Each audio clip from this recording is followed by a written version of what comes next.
यात्रा के लिए रवाना हो चुके हैं। पीएम मोदी अपने दौरे के दौरान अमेरिकी राष्ट्रपति जो बाइडेन से द्विपक्षीय वार्ता करेंगे और क्वाड की बैठक में हिस्सा लेंगे। ये बैठक अमेरिका के डेलावेयर में होगी। अमेरिका के नेतृत्व में क्वाड की बैठक में पीएम मोदी के अलावा ऑस्ट्रेलिया और जापान के प्रधानमंत्री भी हिस्सा लेंगे। पीएम मोदी ऑस्ट्रेलिया और जापान के पीएम के साथ द्विपक्षीय बैठक करेंगे। क्वाड बैठक के दौरान मून शॉट कैंसर कार्यक्रम होगा। क्वाड शिखर सम्मेलन के दौरान जिन प्रमुख पहलों की घोषणा की जाएगी उनमें कैंसर मून शॉट कार्यक्रम पर समूह के 4 सदस्य देशों के सहयोग भी शामिल है। क्वाड शिखर सम्मेलन के दौरान आयोजित होने वाले कैंसर मून शॉट कार्यक्रम एक प्रमुख प्राथमिकता होगी। मून शॉट कार्यक्रम कैंसर के इलाज में सहयोग की दिशा में एक महत्वपूर्ण कार्यक्रम होगा। पीएम मोदी क्वाड सम्मेलन के बाद न्यूयॉर्क के लिए रवाना होंगे। न्यूयॉर्क में पीएम भारतीय समुदाय से जुड़े हुए कार्यक्रम में हिस्सा लेंगे। इसके अलावा सीईओ राउंड टेबल में भी हिस्सा लेंगे। पीएम मोदी अपने 3 दिवसीय अमेरिका दौरे के दौरान समिट ऑफ द फ्यूचर को भी संबोधित करेंगे।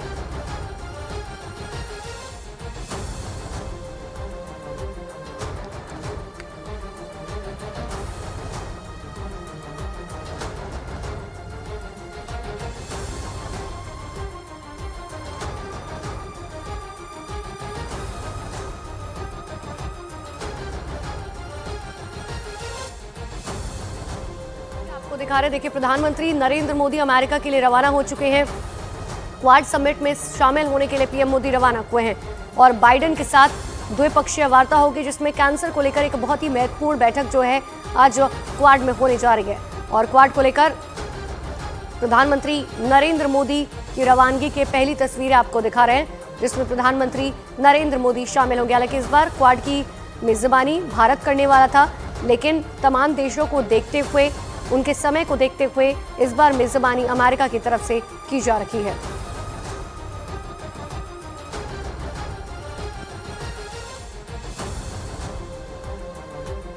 और पीएम नरेंद्र मोदी का ये दौरा कितना अहम है, पीएम मोदी का पूरा कार्यक्रम क्या रहने वाला है और किस तरीके का उत्साह अमेरिका में होगा, इसकी जानकारी दे रहे न्यूज़ 18 संवाददाता अमन शर्मा। देखिए ग्राउंड रिपोर्ट।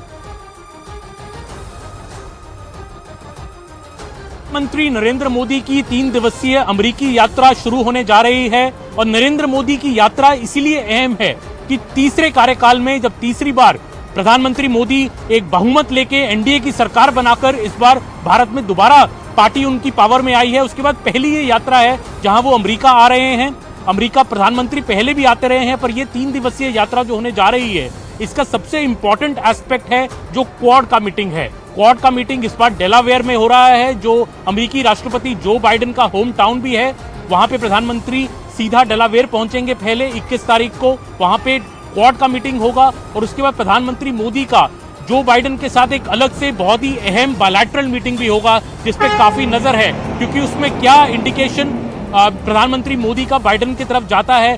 प्रधानमंत्री मोदी ये यात्रा रशिया और यूक्रेन की यात्रा के बाद यूएस आ रहे हैं, तो क्या भारत एक अमन का पैगाम लेकर भी अमेरिका आया है? बिकॉज ये भी देखा जा रहा है कि प्रधानमंत्री मोदी ने जिस तरह से पहल की है कि रशिया और यूक्रेन के वॉर में शांति विराम होना चाहिए, क्या वही मैसेज प्रधानमंत्री लेके अमेरिका भी आ रहे हैं? प्रधानमंत्री मोदी एक कम्युनिटी इवेंट न्यूयॉर्क में लाइव यहाँ करेंगे लॉन्ग आइलैंड में, जिस पे भी काफी नजर है। 15 से 16 हजार इंडियन अमेरिकन उस इवेंट में शामिल होंगे और प्रधानमंत्री मोदी का क्या मैसेज होगा उस इवेंट में, उसको जानने के लिए भी लोग काफी बेकरार हैं। हमने कल टाइम्स स्क्वायर में और बाकी जगह पे काफी इंडियन से बात की, लोग कोशिश कर रहे हैं कि किसी तरह इस इवेंट के लिए रजिस्टर कर पाएं, पहुंच पाएं। 15,000 की कैपेसिटी है, पर 24 से 25,000 लोग ऑलरेडी इसके लिए रजिस्टर कर चुके हैं। प्रधानमंत्री मोदी का एक और जो अहम मीटिंग होगा इस दौरे के दौरान वो UN summit of the future है, जहां पे भी प्रधानमंत्री एक भाषण देंगे और तकरीबन कई सारे वर्ल्ड लीडर्स जो प्रोमिनेंट वर्ल्ड लीडर्स हैं उनके साथ बायलैटरल मीटिंग्स भी होने के चांस हैं। डोनाल्ड ट्रंप जो पूर्व राष्ट्रपति हैं यूएस के, वो ऑलरेडी कह चुके हैं कि वो प्रधानमंत्री मोदी से मिलेंगे। उसके अलावा और जो बड़े नेता हैं, इजराइल के नेता हैं, बांग्लादेश के नेता हैं, उन्होंने भी रिक्वेस्ट दिया है प्रधानमंत्री मोदी को। तो प्रधानमंत्री मोदी की किस किस से मीटिंग होती है अभी ये विदेश मंत्रालय हमें नहीं बता पा रहा है, क्योंकि अभी मीटिंग्स फाइनलाइज हो रही हैं। पर पूरा जो एक तरह से दौरा है ये 3 दिन का प्रधानमंत्री मोदी का, उस पर दुनिया की नजर इसलिए भी है क्योंकि प्रधानमंत्री मोदी ये चाहते हैं कि रशिया यूक्रेन में युद्ध विराम हो, पैलेस्टाइन और इजराइल के बीच में युद्ध विराम हो। क्या मोदी जी की बात वर्ल्ड स्टेज पे जब आती है, इस पे वर्ल्ड लीडर्स का क्या कहना होता है, ये देखना रहेगा इस बार यूएनजीए की मीटिंग के दौरान।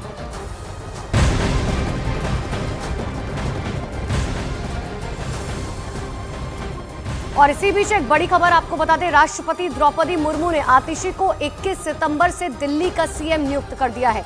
5 मंत्रियों की नियुक्ति को मंजूरी मिल गई है। राष्ट्रपति ने अरविंद केजरीवाल का इस्तीफा भी स्वीकार कर लिया है।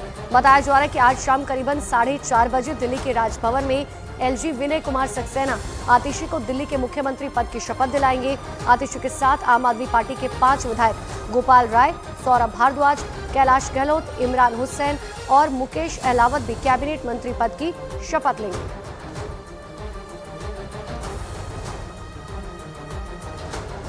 तो बड़ी जानकारी आपको दे रहे, देखिए आज आतिशी जो है वो सीएम पद की शपथ लेंगी, लेकिन इससे पहले सबसे इंपॉर्टेंट जानकारी जो ये है कि राष्ट्रपति द्रौपदी मुर्मू ने आतिशी को 21 सितंबर से ही दिल्ली का सीएम नियुक्त कर दिया है।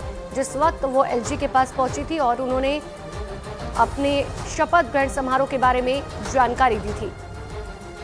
और ये तस्वीर आपको दरअसल दिखा रहे हैं ये कौन कौन से नेता हैं जो आज शपथ लेते हुए नजर आएंगे, जिसमें इमरान हुसैन, मुकेश अहलावत और तमाम 3 मंत्री बताए जा रहे हैं, जिसमें सौरभ भारद्वाज से लेकर कैलाश गहलोत का भी नाम शामिल है।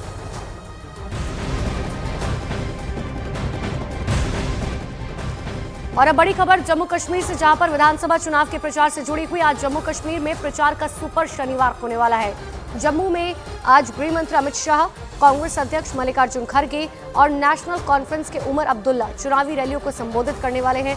जानकारी के मुताबिक गृह मंत्री अमित शाह आज राजौरी, थाना मंडी, सूरनकोट, मेंढर और अखनूर में चुनावी रैलियों को संबोधित करेंगे।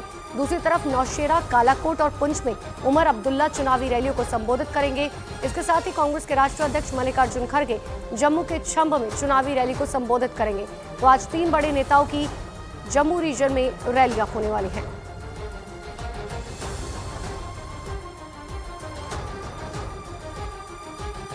तो आज सियासत का सुपर सैटरडे, जम्मू कश्मीर में आने वाले समय में चुनाव होने हैं और उसको लेकर जो है तमाम तैयारियां एक तरफ पूरी की जा चुकी है, दूसरी तरफ राजनीतिक दल अब चुनावी मैदान में है। आज गृह मंत्री अमित शाह 5 रैलियों को संबोधित करेंगे, तो आज दूसरी तरफ उमर अब्दुल्ला और साथ ही मल्लिकार्जुन खड़गे की तरफ से भी रैलियां की जाएंगी। देखिए 3 तस्वीरें आपको दिखा रहे हैं, क्यों हम कह रहे हैं कि आज सियासत का सुपर सैटरडे है।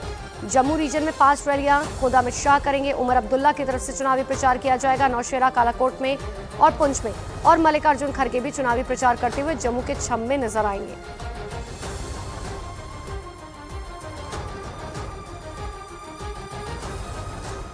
तो वहीं केंद्रीय मंत्री रवनीत सिंह बिट्टू को कांग्रेस एमएलए की धमकी के बाद एक नया विवाद शुरू हो गया है। तेलंगाना में कांग्रेस के विधायक ने रवनीत सिंह बिट्टू को लेकर आपत्तिजनक बयान दिया। वेदमा बोज्जू ने कहा कि केंद्रीय मंत्री रवनीत बिट्टू का जो भी सिर काट कर लाएगा वो उसे अपनी पुश्तैनी जमीन इनाम में देंगे। इस पर केंद्रीय मंत्री रवनीत बिट्टू ने पलटवार करते हुए कांग्रेस पार्टी से सवाल पूछा, क्या यही है मोहब्बत की दुकान? उन्होंने कहा 1984 से 2024 तक कांग्रेस जरा सी भी नहीं बदली, वो तब भी सिखों के खून की प्यासी थी और आज भी सिखों के खून की प्यासी है।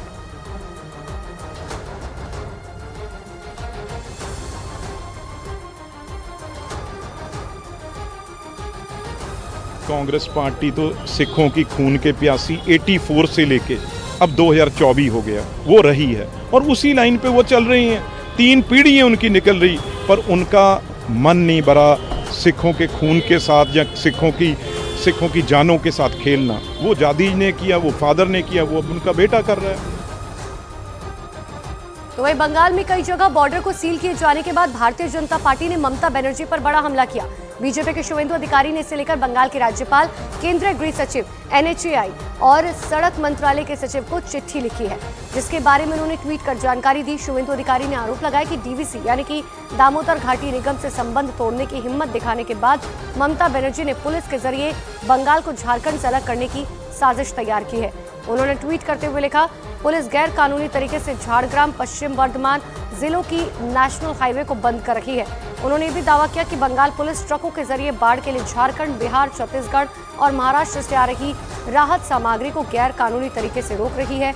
उन्होंने ये भी दावा किया कि बंगाल में नेशनल हाईवे ब्लॉक होने से बंगाल और नॉर्थ ईस्ट का उत्तर भारत के हिस्सों से संपर्क टूट गया है और आने वाले वक्त में नॉर्थ ईस्ट में जरूरी सामानों की आपूर्ति प्रभावित होगी। इसके बाद शुभेंदु अधिकारी ने कुछ ट्रक ड्राइवर के बयान भी साझा किए।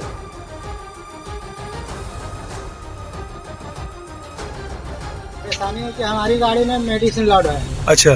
पेपर भी दिखाया जा करके। अच्छा, उसके बाद भी बोला कि जब तक ऊपर से नहीं आदेश आएगा तब तक गाड़ी छूटेगी। ये तो बंगाल झारखंड का बॉर्डर है, डिगबुडी चेक पोस्ट। हाँ। तो आपसे बंगाल पुलिस का कुछ बात नहीं हुआ? बात हुआ तो बोला कि जब होगा तो सभी गाड़ी को छोड़ेंगे। नहीं बोले आगे बाढ़ हुआ है। अच्छा, इससे आप लोगों को नुकसान भी हो रहा होगा? नुकसान, बहुत नुकसान है, परेशानी है।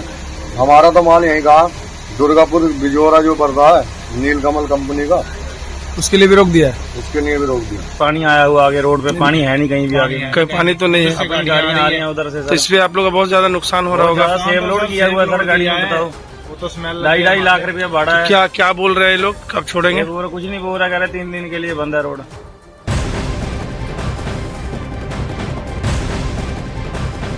और अब बात कर लेते हैं आंध्र प्रदेश की। तिरुपति बालाजी मंदिर के प्रसाद को लेकर सियासत काफी ज्यादा गर्म है। प्रसाद में इस्तेमाल होने वाले घी की जांच रिपोर्ट सामने आई है, जिसमें मछली के तेल और जानवरों की चर्बी मिलाने के इस्तेमाल की पुष्टि हुई है। अब इस पर जगन मोहन रेड्डी का बयान सामने आया। उन्होंने इस मामले में मुख्यमंत्री चंद्रबाबू नायडू पर निशाना साधा और कहा ये सब कुछ लोगों को ध्यान भटकाने के लिए किया जा रहा है, भगवान के नाम पर राजनीति की जा रही है। उन्होंने ये भी कहा कि उनकी सरकार में कोई गड़बड़ी नहीं हुई।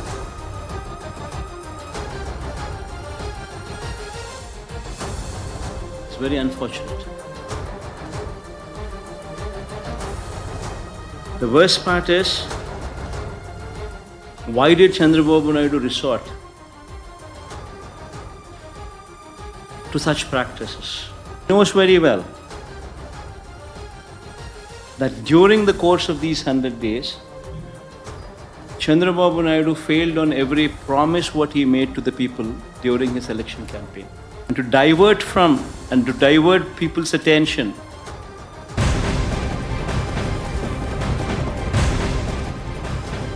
तो तिरुपति बालाजी मंदिर में प्रसाद को लेकर जारी विवाद के बीच आंध्र प्रदेश के डिप्टी सीएम और जनसेना पार्टी के मुखिया पवन कल्याण ने राष्ट्रीय स्तर पर सनातन धर्म रक्षण बोर्ड बनाने की मांग उठा दी है। पवन कल्याण ने सोशल मीडिया पर एक पोस्ट में लिखा, तिरुपति बालाजी प्रसाद में जानवरों की चर्बी मिलाए जाने की बात से हम सभी बहुत परेशान हैं। तत्कालीन YSRCP की सरकार की ओर से गठित TTT बोर्ड को कई सवालों के जवाब देने होंगे। हमारी सरकार हर संभव सख्त कार्रवाई करने के लिए प्रतिबद्ध है। साथ ही उन्होंने लिखा कि मुझे लगता है कि हम सभी को किसी भी रूप में सनातन धर्म के अपमान को रोकने के लिए एक साथ आना चाहिए।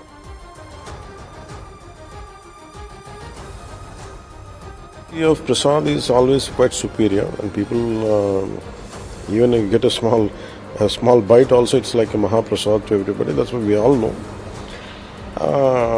It was done with a very great reverence, and especially the materials will be chosen for prasad is sourced from very trusted groups and trusted companies, and which had been given by the last few decades.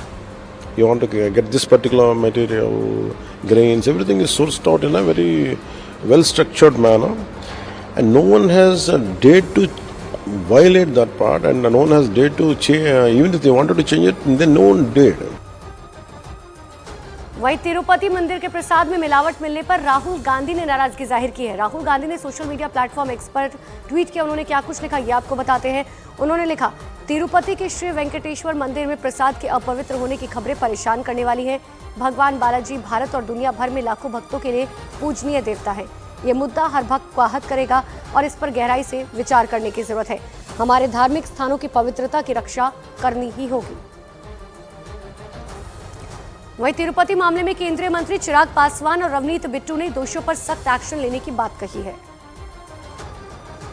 कहीं पे भी इस तरीके का कुछ भी गलत wrong practices अगर हुए हैं, मिलावट हुई है, किसी तरीके से भी गुणवत्ता के साथ समझौता किया गया है, जो भी दोषी होगा उसको बख्शा नहीं जाएगा। ये सोच सरकार की क्लियर है। आस्था से जुड़ा हुआ मामला है।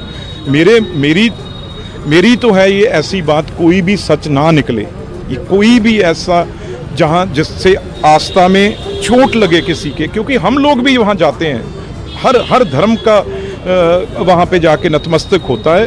हाँ, अगर ये हेल्थ मिनिस्टर साहब ने ये बात कही है, अभी इसकी इंक्वायरी होगी तो उसको तो वेलकम करना ही चाहिए, बट ऐसी चीज़ बिल्कुल ना हो।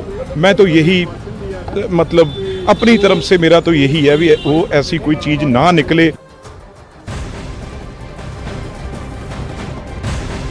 तो तिरुपति मंदिर में प्रसाद विवाद के बाद राजस्थान में भजनलाल सरकार एक्शन में दिखाई दे रही है। दरअसल भजनलाल सरकार राजस्थान में 23 से 26 सितंबर तक विशेष अभियान चलाने जा रही है।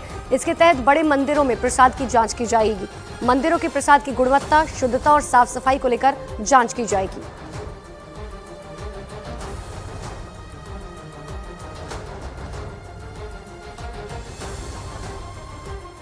तो तिरुपति प्रसादम विवाद पर मंदिर प्रशासन ने अब सफाई दी है। मंदिर प्रशासन का कहना है कि पिछली सरकार में सस्ते घी का इस्तेमाल किया गया था और शिकायत मिलने पर सप्लायरों को ब्लैक लिस्ट कर दिया गया था।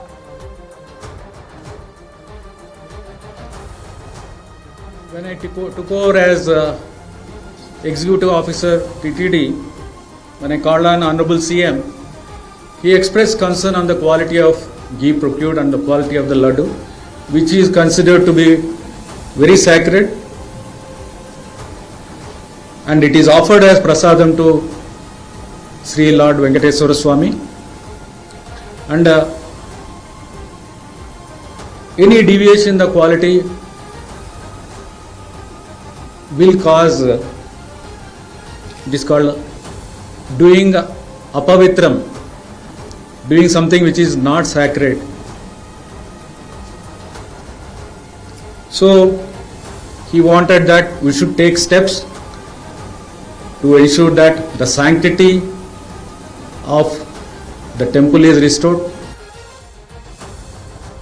As per that, we started working on that. Then we found that there are various reasons why the quality of ghee is not up to the mark. One is that we don't have any internal lab to test adulteration in the ghee, and also there is no system of testing the quality of ghee for adulteration in outside labs also. उधर अयोध्या से सपा सांसद अवधेश प्रसाद ने भी इस मामले पर Bharatiya Janata party पर अफवाह फैलाने का आरोप लगाया। तो वहीं यूपी के डिप्टी सीएम केशव प्रसाद मौर्य ने जांच की बात दोहराई। क्या क्या करेगी, किस तरह अफवाह फैलाएगी, इसमें तो भैया इनको महारत हासिल है ना। ये सब भारतीय जनता पार्टी का करिश्मा है, अफवाह है, जिससे लोग पूरी तरह से जानकारी रखते हैं। ये विश्वसनीय चीज नहीं है। तो बहुत क्षुद्र मानसिकता के लोग होंगे जो इस प्रकार के घटिया आचरण करते होंगे, अगर इसमें सच्चाई है। अभी तो ये प्रचारित है मीडिया में, लेकिन सच्चाई का पता करना चाहिए, भक्तों की भावनाएं आहत न होने पावे, इसके लिए कदम उठाएं।